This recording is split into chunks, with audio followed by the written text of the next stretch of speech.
On traverse une crise économique en 2015 et à l'issue de cette crise économique, je m'entoure de cadres dirigeants avec lesquels j'écris un développement d'entreprise. On était à l'époque 75 sur le groupe, dont 45 dans Tilmat.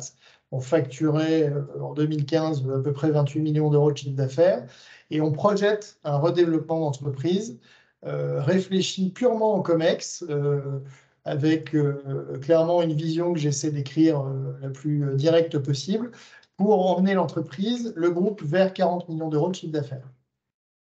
Et je raisonne à ce moment-là avec mes cadres dirigeants sur un développement pur d'activité, des méthodes, des process, un management très dynamique, des ouvertures d'agences, et on voit que finalement, on rentre dans une évolution de l'entreprise au sens du groupe, vers 40 millions d'euros. On dépasse même notre objectif en chiffre d'affaires, mais le résultat ne suit pas. Et puis surtout, l'entreprise Tilmat ne suit pas la croissance des autres sociétés. L'année 2017-2018 commence à montrer des fissures et des fractures assez importantes entre les services.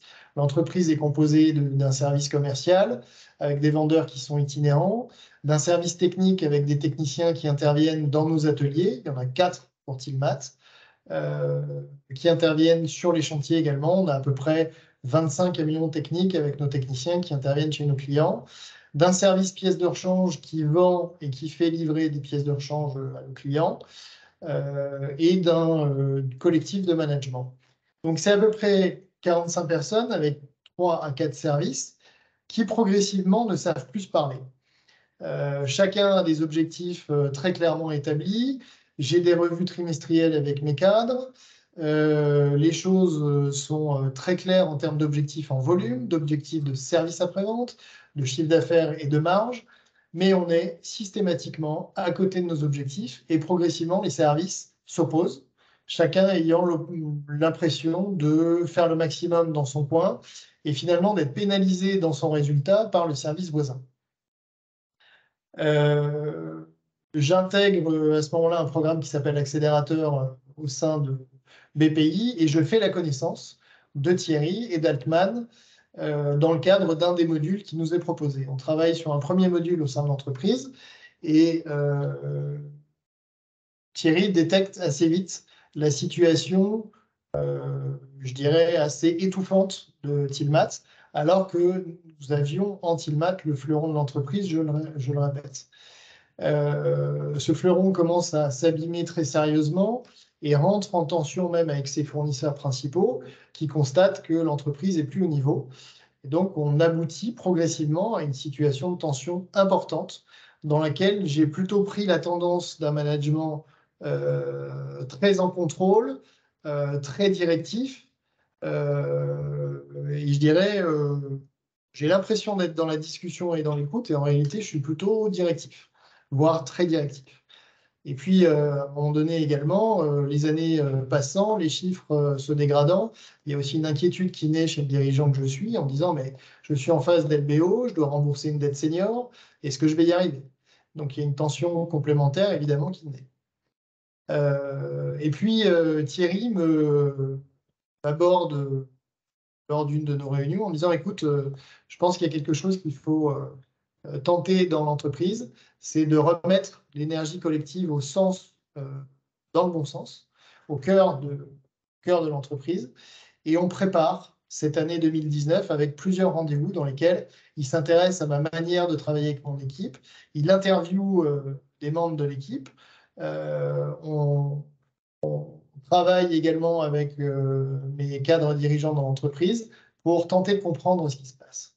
Et on aboutit à un diagnostic assez clair du fait que les gens ne s'entendent plus, peuvent avoir des objectifs qui soient louables dans leurs services respectifs, mais finalement, l'ensemble ne fait plus sens.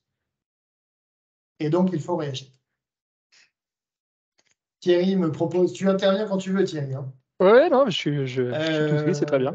Et je crois résumer plutôt bien les choses. En tout cas, c'est comme ça que ça s'est passé.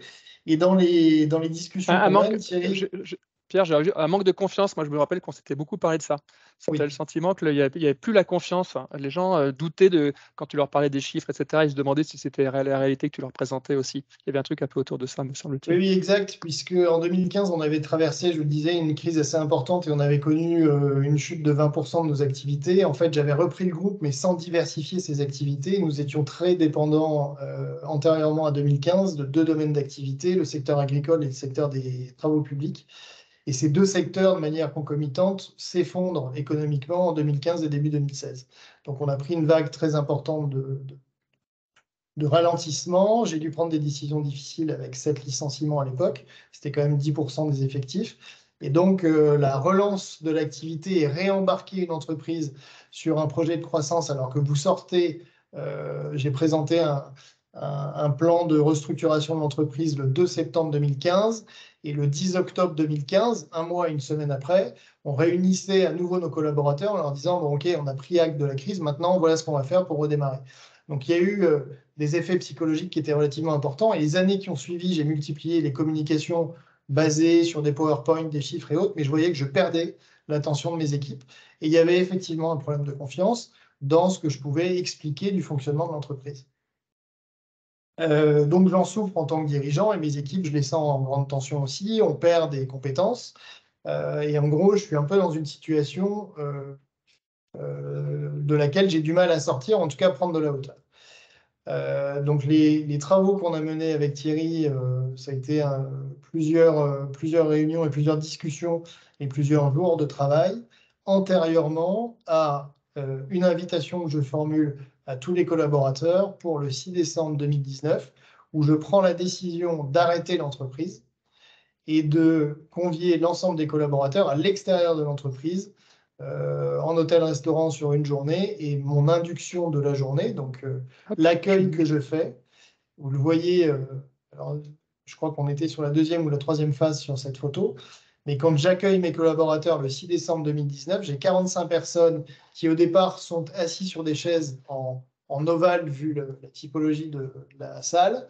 Je suis au milieu avec le micro et je leur dis bonjour, j'ai décidé d'arrêter l'entreprise. Et je vous le dis aujourd'hui, comme je l'ai dit le 6 décembre. Thierry m'en est témoin, et j'ai marqué un blanc. Et j'ai repris la parole en disant, j'ai décidé d'arrêter l'entreprise aujourd'hui, parce qu'en tant que dirigeant, je ne veux plus vivre ce que je viens de vivre depuis des mois, voire des années, et j'ai la faiblesse de croire que vous n'avez plus envie de le vivre non plus. Donc, soit on pose l'ensemble des sujets et on se dit ce qu'on ressent. Et là, un sujet, Thierry vous parlera certainement de la méthodo, mais l'effort le plus important en tant que dirigeant, c'est déconnecter son cerveau et se connecter à ce qu'on ressent. Et c'est livrer ce qu'on ressent, en fait. On abandonne tout ce qui fait, entre guillemets, l'image du dirigeant. Et puis, on est juste un humain parmi les autres et on dit, les gars, j'en peux plus, en fait. Je supporte plus ce que je vis. Je pense qu'on va dans le mur si on continue. Et j'aimerais savoir si vous ressentez la même chose. Avant même de conscientiser, de réfléchir et de décider de plan d'action, c'est avant tout, est-ce que, comme moi, vous êtes un peu en souffrance dans votre métier, quoi? Est-ce que je me trompe totalement et vous pensez que tout va bien? Je ne vous cache pas qu'au moment où je le fais, avant, quand je le prépare et au moment où je le fais, j'ai un peu l'impression d'avoir les pieds, vous savez, sur le rebord d'un plongeoir de grande hauteur, 6-8 mètres, en se disant, j'ai jamais sauté et je ne sais pas comment va être la réception. Bah, c'est un peu ce que je vis à ce moment-là. Et Thierry me dit, t'inquiète pas, je connais la réception, ça va bien se passer. N'empêche que j'avais jamais travaillé la réception. Et donc, il y a ce moment de basculement, et c'est pour ça qu'on appelle cette opération, en tout cas cette méthode et ce passage, une opération de basculement. Parce qu'on fait vraiment basculer son entreprise dans une autre dimension. En tout cas, entreprise au sens collectif humain. Thierry, je crois que tu m'avais demandé de m'arrêter là, avant de passer au bilan, ou tu veux que j'explique encore le déroulé de la journée? Devant, peut-être on peut, du coup, je vais peut-être reprendre la main, ouais, Pierre, pour décrire un peu le processus. Mais par contre, je te propose d'intervenir pendant que je décline le truc, si tu le souhaites. OK? Ouais, très bien. Alors, du coup, je vais vous donner quelques. En fait, qu'est-ce qui est j'ai essayé de décrire en très très peu de slides, j'ai pas envie de vous saouler avec des concepts, voilà, mais derrière ce qu'on a fait chez Pierre, il y a une structure en fait, qui est d'ailleurs pas forcément, qui n'a pas besoin d'être exposée aux participants du système, mais par contre à Pierre, je l'avais exposé, et cette structure, elle est basée en fait sur un certain nombre de propositions ou de croyances. La première qui est très forte chez nous, c'est qu'on pense que la question de l'engagement, en fait, l'arrivée de l'énergie collective dans une entreprise, c'est assez mécanique. Ça paraît bizarre parce qu'on parle de l'humain, tout le monde a des avis différents sur plein de choses, etc. Vous mettez 10 personnes dans une salle, ils ne regardent pas les choses de la même manière.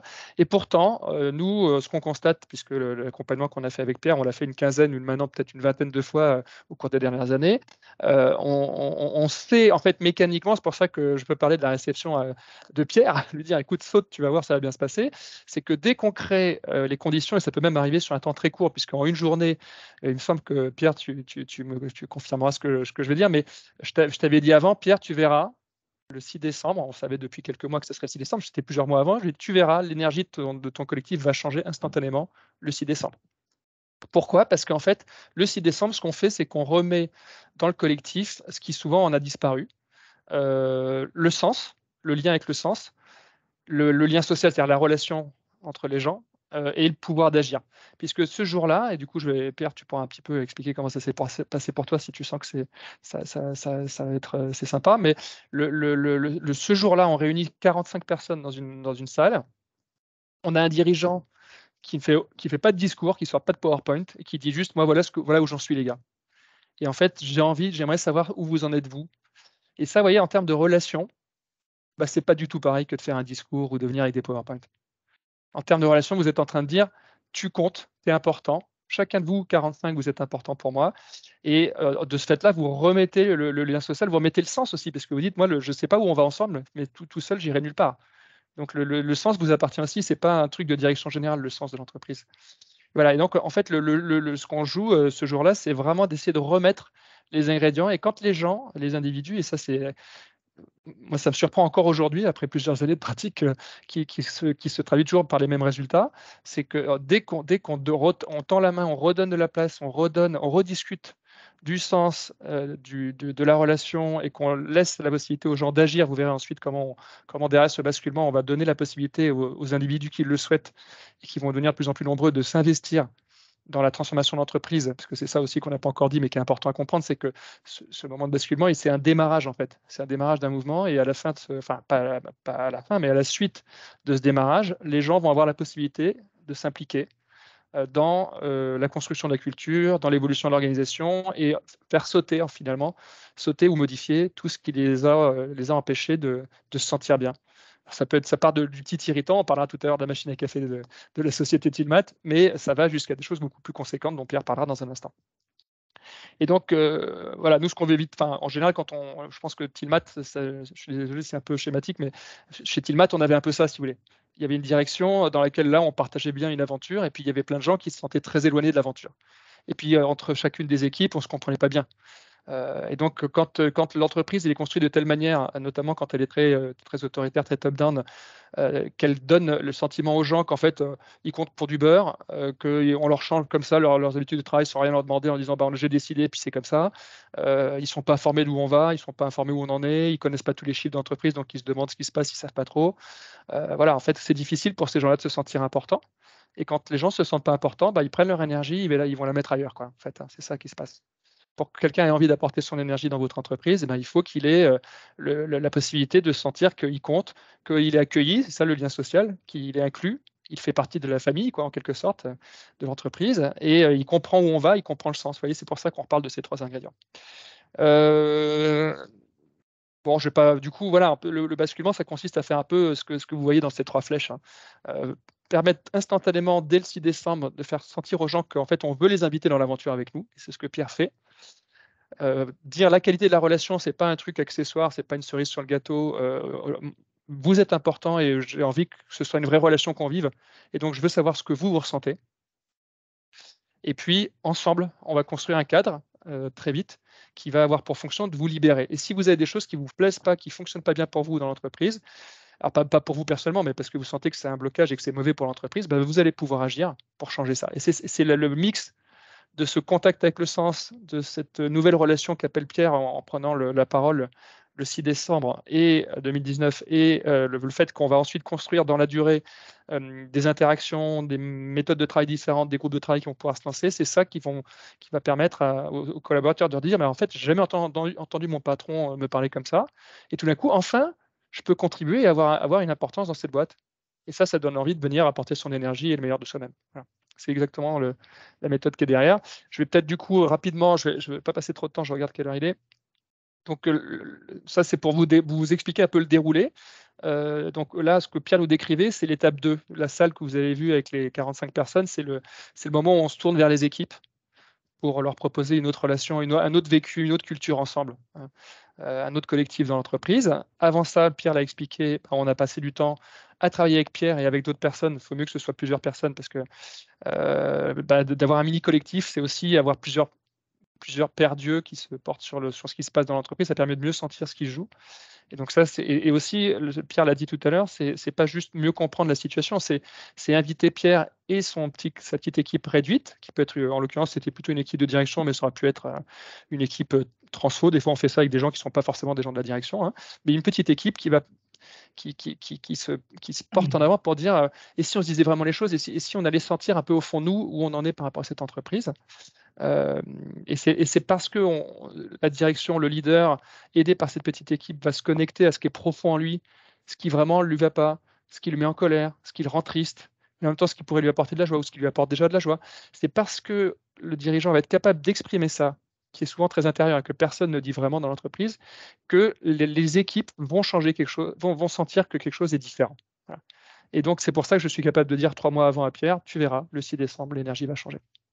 Parce que je sais à ce moment-là que on a déjà eu des interactions avec Pierre à ce moment-là, hein, on se connaît déjà un petit peu, et on voit que dans les discussions qu'on a, on descend en profondeur, on descend sur les ressentis qui sont exprimés sont authentiques. Ce qu'il a vraiment envie de vivre, ça sort vraiment des tripes, et je sais que le collectif va ressentir qu'on est dans l'authenticité, qu'on est dans le tripal. Et les gens vont avoir envie de venir au contact de Pierre pour répondre à cet appel. Voilà, et la partie en bleu à droite, c'est ce qui démarre le 6 décembre et qui va avoir lieu ensuite, qui est le lancement en fait, de chantiers qui sont choisis par les équipes. C'est-à-dire que dès le 6 décembre, la deuxième partie, après la prise de parole de Pierre, il y a un moment de résonance qui dure à peu près 1 heure pendant lesquelles les équipes vont réagir à ce que Pierre a dit sur le thème ça m'a fait quoi d'entendre Pierre nous dire ça. Donc là, vous avez des gens qui sont émus, parfois des larmes, qui est des gens qui sont surpris et émus d'entendre leur dirigeant se positionner en être humain ouvert en face d'eux. Et après cette étape-là, on va dire qu'est-ce qu'il faudrait qu'on fasse en fait maintenant? Si on voulait ensemble, on sent qu'il visiblement il y a une énergie pour changer les choses, qu'est-ce qu'on pourrait faire? Et là, de ce travail qui a toujours lieu le 6 décembre, vont émerger un certain nombre de thématiques, des irritants d'un côté, des choses beaucoup plus structurantes et profondes de l'autre. Et ça va servir un peu de base ensuite au lancement de chantiers dans l'entreprise qui vont être portés par des groupes de travail qui seront volontaires, spontanés. Et on encadre ce travail par un certain nombre de choses. Il va falloir des rituels, il va falloir se revoir régulièrement. Hein, si des groupes de travail démarrent mais qu'il n'y a pas de cadre de temps, voilà, c'est pas pareil. Alors que si on sait que dans 3 mois on se reparle, des chantiers on vient de démarrer, on vient peut-être en démarrer 2 ou 3, et dans 3 mois on fera le point. Et puis du coup on regarde et puis les gens sont fiers de vous expliquer ce qui a bougé dans leur entreprise. Et puis du coup d'autres chantiers démarrent. Vous voyez, il y a besoin d'un contenant pour que ces choses-là aient lieu. C'est ce qu'on appelle nous le moteur de l'action. Mais si ce moteur de l'action, si l'énergie qui a été dégagée le 6 décembre ne se traduit pas par des changements structuraux dans l'organisation, portés par les équipes, ça va faire flop. Les gens vont dire c'est super, le 6 décembre, il y a eu beaucoup d'énergie. Mais en vrai, qu'est-ce que ça a changé? Pas grand-chose. Donc, il faut les 2 moteurs. Il faut un moteur de la relation qui fait venir l'énergie et il vous faut un moteur de l'action qui, derrière, se traduit par des changements concrets, visibles dans l'organisation, de manière à ce que tout le monde sente qu'on est en train, effectivement, de prendre en main ensemble cette organisation. On est en train, ensemble, de vivre l'aventure d'entreprise, ce qui n'était pas du tout le cas avant. Et du coup, mécaniquement, vous allez avoir de l'engagement, vous allez avoir de l'initiative, des gens qui vont se lever, qui ne parlaient pas beaucoup, qui tout d'un coup disent des choses. Voilà. Je vais peut-être m'arrêter là, du coup, pour relaisser la parole à Pierre et peut-être nous parler peut-être de ce que tu as vécu toi par rapport à cette mise en action. Peut-être nous citer aussi des exemples un peu de ce qui est des premières choses qui ont changé, des plus anecdotiques aux plus peut-être structurantes. Comment ça s'est passé pour toi, du coup, après cette journée ou pendant aussi, hein, peut-être pour cette partie plus retour de ce qui ne va pas très bien ou ce qui devrait être amélioré dans l'entreprise? Pierre? Alors, merci Thierry, il y a déjà la journée du 6 décembre qui se déroule avec la première résonance qui est très surprenante, où tu l'as dit, il y a de l'émotion et on n'est plus dans le contrôle, on n'est plus dans le discours policé, on est dans l'humain. C'est déjà un premier changement qui est particulier à vivre pour le dirigeant très rationnel et cérébral que j'étais, mais qui avait déjà accepté de laisser un peu libre cours au tripal, pour reprendre ton expression. Il y a un deuxième temps qui consiste à dire aux équipes que, OK, qu'est-ce qu'on change dans la boîte, en fait? Et on sort de cette journée avec 240 sujets. Vous voulez juste mesurer le nombre que je viens de vous donner. 240 sujets. C'est violent et c'est génial, en fait. C'est violent parce qu'on se dit comment j'ai pu passer à côté de tout ça. Et c'est génial parce qu'on se dit OK, on a une grosse feuille de route, donc maintenant il va falloir en être digne. Parmi les sujets, c'est sur 4 agences, il y en a 2 qui n'ont pas de machine à café. Pourquoi? Vous ne nous respectez pas. Et en fait, il n'y a aucune notion, évidemment, en tant que dirigeant, de ne pas respecter son agence qui n'a pas de machine à café. C'est juste qu'on est passé à côté. Pourquoi dans telle agence on a des plantes et dans telle autre elles sont mortes depuis 10 ans, mais vous passez par l'entrée tous les jours et vous ne les voyez pas. Et puis il y a des sujets beaucoup plus engageants pour l'entreprise, parce que la machine à café, évidemment, le 6 décembre c'était un vendredi, donc 7-8, le 9 décembre matin il y avait une machine à café dans la dite agence, évidemment. Et puis il y a des sujets qui sont beaucoup plus engageants sur il faut qu'on investisse sur nos moyens techniques, il faut qu'on change pour nos techniciens, nos véhicules techniques. On a besoin de tel ou tel moyen, on a besoin de changer nos process, on a besoin de parler comme ça aux constructeurs, on a besoin d'adresser nos clients de telle ou telle manière. Et donc, le travail qu'on fait à l'issue de cette journée, avec, pour le coup, ma première ligne de management, c'est le classement des sujets, pour en fait avoir des grands thèmes. Et ces grands thèmes, alors on l'a peut-être fait le 6 décembre, on l'a d'ailleurs peut-être fait en pleine journée, il me semble avoir travaillé avec ton équipe, Thierry, et avoir sorti plusieurs thèmes, je dirais comme ça 7 ou 8 de mémoire, et proposer aux équipes de s'inscrire librement sur les thèmes pour contribuer au travail de changement de l'entreprise. C'est donc une invitation à devenir actif, utile. Le rôle du manager et du premier cercle de management devient, à partir de ce moment-là, le vrai rôle qu'il doit avoir, c'est-à-dire l'organisation pour faire en sorte que les équipes puissent adresser, travailler et réussir ces sujets.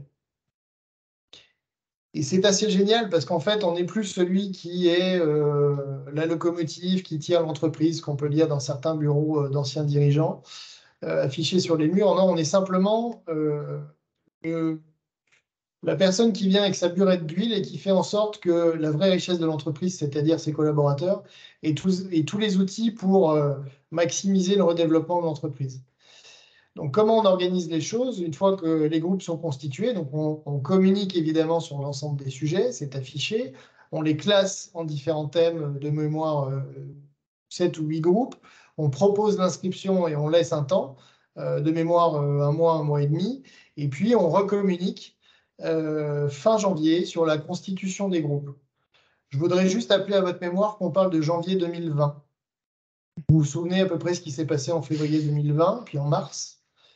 Donc tout se fait au moment où évidemment on entend parler d'un virus en Chine, et puis on regarde l'Italie pour certains un peu de haut, et puis mi-février on commence à comprendre qu'on y va tout droit aussi. Et pour autant, et je crois que là c'est une vraie réussite pour le coup, c'est que nous avons évidemment sacralisé ces groupes de travail et fait en sorte que les collaborateurs, puissent se retrouver pour travailler sur ces sujets. La petite novation, c'est que la visio avant le 13 mars, on ne la connaissait pas. Le télétravail, c'était lunaire pour nous. Je me souviens d'ailleurs d'avoir travaillé avec mon avocat, je sais qu'il y en a un autour de l'écran, et lui avoir posé la question du télétravail, et on avait 2 mois de réflexion en se disant comment on va faire.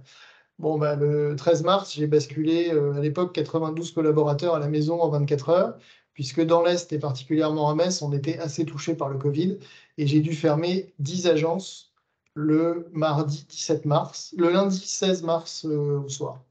donc la veille de la fermeture de l'économie décidée par le président. Mmh. J'ai fermé mes agences, mais j'ai gardé le contact avec mes collaborateurs et j'ai déployé un nouvel outil qui m'avait été inspiré par le dirigeant de la BPI, puisque je travaille beaucoup avec la BPI. La BPI entretenait une relation avec nous en visio, une fois par semaine. On avait une visio d'1 heure avec Nicolas Dufourcq qui nous donnait l'état de l'économie et les réflexions de l'État. J'ai fait la même chose avec mes équipes.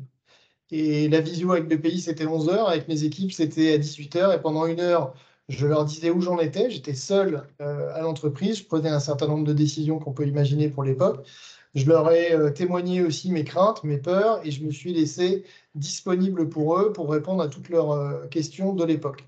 Et dans ce moment, les groupes de travail ont commencé à fonctionner, ce qui est quand même assez dingue, parce que on se dit, les gens sont à la maison, ont peur d'un virus, l'entreprise fait moins 70% d'activité sur les 2 premiers mois, avril-mai, de son nouvel exercice, et pour autant, les réflexions sur les groupes de travail commencent à naître, parce qu'il y a l'outil visio. Donc pour moi, c'est d'une puissance assez rare, parce que si un collectif est capable de résister à une séparation physique et continuer à travailler sur des idées pour améliorer l'entreprise, ça veut dire qu'en période normale, elle peut décupler, ou ce collectif peut décupler son travail et accélérer la performance de l'entreprise par la réflexion commune. On sait ce qui s'est passé. On a travaillé 1 an avec tous les groupes, avec des points réguliers tous les trimestres. Et puis, régulièrement, je me suis rendu disponible pour décider. Ça, c'est l'étape d'après. C'est que d'abord, il y a une réflexion, il y a des sujets qui émergent. Notre métier de dirigeant et de manager est d'organiser la réflexion et le travail des équipes. Et évidemment, il faut aller jusqu'à la décision et il faut déployer derrière. Parce que si on ne déploie pas, on perd l'énergie. Et évidemment, on décourage et on va jusqu'à la perte de collaborateurs. Donc, il doit y avoir une orthodoxie parfaitement claire sur la sacralisation du fonctionnement des groupes et la disponibilité régulière du dirigeant pour aider, et des managers, pour aider ces groupes de travail à réfléchir ou à leur donner des moyens, puis à un moment donné, décider. Et vous avez le droit, dans les idées qui vous sont proposées, de dire non. Il faut simplement expliquer pourquoi, en fait. Mmh. Et c'est vrai que j'avais cette crainte aussi antérieure à la journée du 6 décembre, de me dire, OK, on va peut-être avoir des demandes plus ou moins réfléchies, possibles, financièrement atteignables pour l'entreprise, qui était quand même plutôt en souffrance. Qu'est-ce qui va se passer? Je vous donne un exemple. Mes techniciens me demandent de changer les véhicules, de passer de camionnettes Peugeot à des camionnettes Mercedes. De prime abord, on se dit, ouais, super, Mercedes, la marque, le coût. Il y avait à l'époque 35% d'écart sur le prix d'achat par camionnette et j'en ai 30 à acheter. Bon, vous voyez ce que ça peut générer sur un compte de résultats. Eh bien, j'ai renouvelé tous les véhicules par des Mercedes et aujourd'hui, j'ai fidélisé des collaborateurs et je n'ai pas vu d'impact négatif de mon compte de résultats, bien au contraire. Puisque si maintenant je fais un parallèle avec le compte de résultats, on traverse l'année Covid globalement sans être abîmé du tout. J'ai en plus des équipes très engagées et je suis totalement convaincu que cette journée du 6 décembre nous a aidé à traverser cette période-là de manière la plus simple possible. Et puis l'entreprise Stillmat, depuis 2 ans, elle connaît des croissances de 10 à 15% par an en termes d'activité, des chiffres que j'ai jamais connus, hein. Même en étant aux côtés de mon père à l'époque. Donc le chiffre d'affaires, c'est bien, mais surtout le résultat. On est, à l'heure où je vous parle, en train de clore notre bilan à mars 2023. Il est probable qu'on ait doublé notre résultat net par rapport à l'année dernière. L'année dernière, on l'avait doublé par rapport à l'année d'avant. Et par rapport à il y a 2 ans, notre chiffre d'affaires a fait plus de 20%. Donc il n'a pas fait x2. Par contre, le résultat, il s'est nettement amélioré. Est-ce que les équipes ont été plus sous tension? Non. J'ai des gens qui travaillent admirablement bien entre eux. Tout n'est pas parfait. Les groupes qui ont travaillé sur les sujets, les 240 sujets sont passés, on les a traités. Décisions positives ou négatives, le plus souvent d'ailleurs décisions positives. Et puis on a relancé des sujets. Fort de l'expérience qu'on a connue, j'ai réuni l'ensemble du groupe le 14 octobre. Et dans cette convention qu'on a animée avec Thierry, j'ai posé 2 questions. Il y avait une première question qui m'intéressait, c'était les valeurs de l'entreprise. Et les valeurs, on en avait parlé en 2019 avec Thierry, et je lui ai dit, ouais, j'aimerais bien définir les valeurs de mon groupe. Donc, je suis quand même assez humble, on va réunir quand même mon COMEX autour de moi et je ne veux pas être le seul à le définir. Et à l'époque, il m'avait dit, mais tu n'as rien compris. En fait, c'est l'ensemble des collaborateurs du groupe qui doivent définir les valeurs de l'entreprise. Il avait absolument raison. Donc, c'est ce qu'on a fait en 2023. On a une centaine de mots qui sont sortis. On a fait un nuage avec ce mot et les mots les plus importants sont affichés de manière la plus nette. Est-ce qu'il fallait faire un tri? Non. Et aujourd'hui, quand on communique sur l'entreprise, on affiche ce nuage de 100 mots. J'ai rien fait si ce n'est poser la question. Et la question, c'était de dire, demain, vous devez parler de l'entreprise et de votre expérience chez nous. Quel est le mot que vous allez choisir? Et j'ai affiché simplement le produit de la réflexion. J'ai posé une deuxième question et je leur ai dit, vous avez 1 heure, qu'est-ce qu'on change dans la boîte? Et là, on est sorti avec 135 sujets. Et sur les 135, on a 6 groupes. Les 6 groupes, on les voit tous les trimestres depuis octobre. Il y a des sujets sur lesquels on a déjà décidé et d'autres qui sont en cours. Et il y a une notion qui est assez intéressante, c'est qu'en fait, en termes de participation, j'ai 90% des collaborateurs de Tilmat qui participent à ces groupes-là et j'ai 20% d'une entreprise autre. C'est intéressant en fait, parce que ça montre que les collaborateurs qui ont déjà vécu l'expérience, ils vont tout droit en disant on y croit, on sait comment ça marche, on s'inscrit. Et ceux qui n'ont pas vécu l'expérience, pour l'instant, doutent. Donc, pour ne pas trahir un secret, on est en train de préparer l'opération de basculement de Tilly Manutention avec Thierry. Et pour la troisième entreprise, Tillog, Demeter étant une société très jeune qui a 1 an. Mais sur Tillog, j'ai remis de l'énergie. On avait une société qui commençait à être en souffrance avec une quinzaine de collaborateurs. Sur la journée où j'ai repris la direction de Tillog, j'ai utilisé les clés que Thierry m'a données sans qu'il soit présent. J'ai fait en sorte que les 15 collaborateurs se parlent. Ils sont 15 dans 3 agences, sur des agences de location courte durée. J'ai utilisé la résonance, l'induction, la résonance. Et puis, de la même manière, on a sorti un certain nombre de sujets, que là, on travaille en équipe complète, et ça avance, on décide. On est 2 mois après, j'ai des collaborateurs qui m'ont dit très récemment, c'est dingue, en peu de temps, vous avez réussi à nous faire revoir le sens de l'entreprise, à réussir à se reparler, comprendre les objectifs des uns et des autres et faire en sorte d'aider mon confrère ou mon collègue qui est sur telle autre agence pour atteindre ses objectifs. Alors après, Thierry met du sens et de la méthode sur le sujet. Il me l'a enseigné.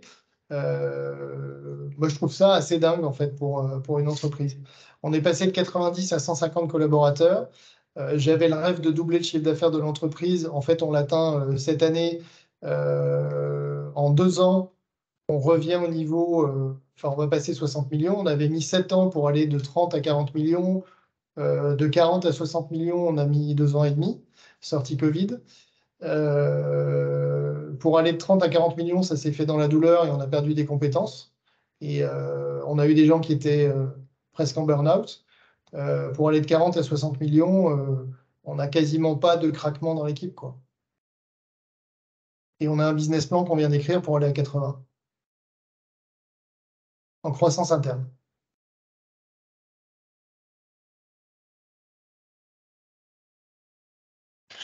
J'ai vu passer. J'ai rien à ajouter, on va prendre les questions. Là, je ne sais pas quoi dire. J'ai vu passer des questions, peut-être que. Ouais, pour ma part, Thierry, et pour le groupe, voilà, je vous ai présenté en fait le parcours de l'entreprise. J'ai désormais une croyance très forte qui fait que, qui est très simple, c'est que quand on livre ce qu'on ressent, a priori en face, on a des humains qui sont dans le même ressenti. Après, ça demande une certaine dose de courage, c'est clair. C'est évident, on a du mal à franchir le pas. Il y a des moments où le cerveau reprend le contact, en tout cas le contrôle, de manière trop importante. Il faut savoir se reconnecter à un moment donné en se disant attends, il y a un truc qui ne va pas là. Et c'est pas toujours évident, on est tous pris dans nos métiers, dans nos obligations, dans le rôle qu'on nous confère, la manière dont on nous juge. dans l'image qu'on veut rendre. Donc, c'est pas simple. C'est clair que c'est pas simple. On a l'impression en fait que c'est pas simple. Et puis en fait, quand on le déploie, ça se passe bien. Ça engage. Je crois que l'élément important, c'est ça, c'est que ça se fait pas sur une journée. Je vous ai cité des dates. En fait, c'est le début d'une nouvelle vie. Hein. C'est pas une date, tout se transforme et on n'a rien à faire derrière. Non, non, c'est engageant. C'est engageant. Et aussi bien pour les équipes que pour nous. Pierre, avant de prendre les questions de nos participants, je voulais juste ajouter un petit commentaire. En fait, c'est que, parce qu'il y a un écueil qui arrive souvent, c'est que le dirigeant, quand tu te parlais de ces 145 thèmes ou les 200, je ne sais plus combien de thèmes en décembre 2019, et il me semble qu'on a, toi et moi, eu d'ailleurs cette discussion à l'époque, 240. Et il y a un truc qui est très important, c'est que ça peut faire un peu peur. Hein. D'ailleurs, c'est pour ça que les dirigeants hésitent beaucoup à aller consulter les équipes pour savoir comment elles vivent les choses. En fait, ils ont peur qu'elles vivent mal les choses, donc elles n'ont pas envie trop d'entendre ça. Les dirigeants pourraient hésiter. Et puis aussi, la peur de se retrouver avec une avalanche de choses à faire derrière. Et en fait, ce qui est hyper important à comprendre, juste en complément de ce qu'a dit Pierre, qui était vraiment hyper chouette et juste, c'est que c'est pas aux dirigeants de gérer. Quand on met le moteur de l'action en route, ce que vous voyez sur votre slide, je crois que c'est toujours affiché là, ce moteur de l'action, c'est aussi renvoyer aux équipes. Si tu as quelque chose qui ne va pas, je mets en place un cadre d'initiative qui libère les choses et tu peux y aller, quoi. C'est pas moi qui vais résoudre les problèmes. Donc c'est ensemble qu'on voit des trucs qui marchent pas et ensemble on va peut-être faire. Par contre ensemble on va peut-être prioriser. On peut pas tout régler en 2 minutes. Hein, évidemment, il faut savoir faire des choix et on peut pas. Les 240 sujets vont pas se traiter dans le mois qui suit évidemment. Mais ce qu'il faut comprendre surtout, c'est que ce mouvement c'est pas du tout un mouvement où le dirigeant questionne et repart avec une hotte du Père Noël incroyable à porter sur son dos. Pas du tout. C'est au contraire plein de manières de dire au contraire allez-y. Si vous voulez y aller et si vous voulez pas y aller, c'est que c'est pas un sujet. Sinon, vous en occuperiez. En fait, le basculement, c'est aussi l'appropriation par les équipes de la capacité de changer. Et quand ils ont la possibilité de le faire et qu'ils ont un être humain sincère qui les invite à bord du bateau en disant regarde, ce bateau il est à toi aussi finalement, hein, on regarde où on va et on va partager là-dessus, et ben les gens vont s'en occuper, ils vont prendre. Et ça, c'est souvent les dirigeants doutent de ça, et en fait c'est pratiquement systématique.